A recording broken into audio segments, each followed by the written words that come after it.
വനിതാ മതിലിനും സംസ്ഥാന സർക്കാരിനുമെതിരെ രൂക്ഷ വിമർശനവുമായി NSS general secretary G Sukumaran Nair രംഗത്തെത്തിയിരിക്കുകയാണ്. സുകുമാരൻ നായരുടെ ഈ പരാമർശം വലിയ ചർച്ചകൾക്കാണ് വഴിവെക്കുന്നത്. നവോത്ഥാനം ആരും NSSനെ പഠിപ്പിക്കേണ്ടതില്ല എന്നാണ് സുകുമാരൻ നായർ എടുത്തടിച്ചതുപോലെ പറഞ്ഞിരിക്കുന്നത്. ആചാരം തകർക്കാൻ ഏത് മുഖ്യമന്ത്രി വിചാരിച്ചാലും നടക്കില്ല എന്നാണ് അദ്ദേഹം പറയുന്നത്. വനിതാ മതിലിന് ശേഷം കേരളം ചെകുത്താന്റെ നാടാകും എന്നായിരുന്നു സുകുമാരൻ നായർ വിശേഷിപ്പിച്ചിരുന്നത്.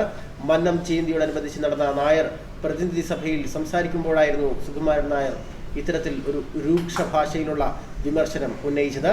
മുഖ്യമന്ത്രിയുടെ വിമർശനങ്ങളെ ചൂണ്ടിക്കാട്ടിയായിരുന്നു അദ്ദേഹത്തിന്റെ പ്രസംഗം മുഴുവനും.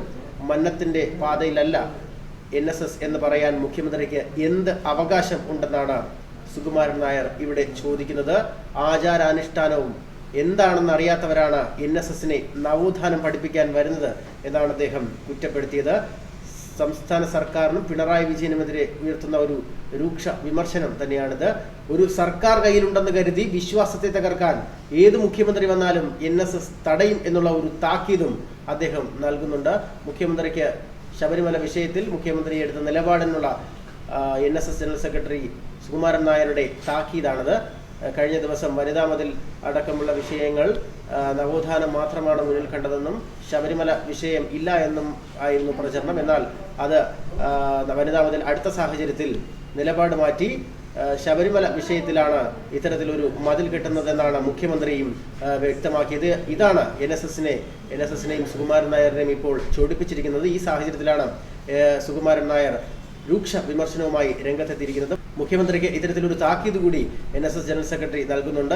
NSSന് നേരെ ആരും കണ്ണുരുട്ടി വരണ്ട എന്നും അദ്ദേഹം ചൂണ്ടിക്കാട്ടുന്നുണ്ട്. NSSന് രാഷ്ട്രീയമില്ല എന്നും അദ്ദേഹം വ്യക്തമാക്കുന്നു. അംഗങ്ങൾക്ക് രാഷ്ട്രീയമാകാമെന്നും സമദൂരത്തിൽ NSS തുടരും എന്നുമാണ് സുകുമാരൻ നായർ വ്യക്തമാക്കിയിരിക്കുന്നത്. ശബരിമല വിഷയത്തിൽ NSS ഇടപെട്ടത് നായന്മാർക്ക് വേണ്ടി മാത്രമല്ല എല്ലാവർക്കും വേണ്ടിയാണെന്നുള്ള ഒരു അവകാശവാദമാണ് ഇപ്പോൾ അദ്ദേഹം ഉന്നയിക്കുന്നത്. ശബരിമല വിഷയവുമായി ബന്ധപ്പെട്ട പ്രമേയവും സമ്മേളനത്തിൽ അവതരിപ്പിക്കുന്ന ഒരു സാഹചര്യമുണ്ടായി. എന്തായാലും മുഖ്യമന്ത്രിക്കെതിരെ NSS general secretary Sukumaran Nair ഇത്തരത്തിൽ പരസ്യമായി രംഗത്ത് വരുന്നത് ഒരു തുറന്ന പോരിലേക്ക് വഴിവെക്കാനുള്ള സാധ്യതകളാണ് തുറന്നിടുന്നത്.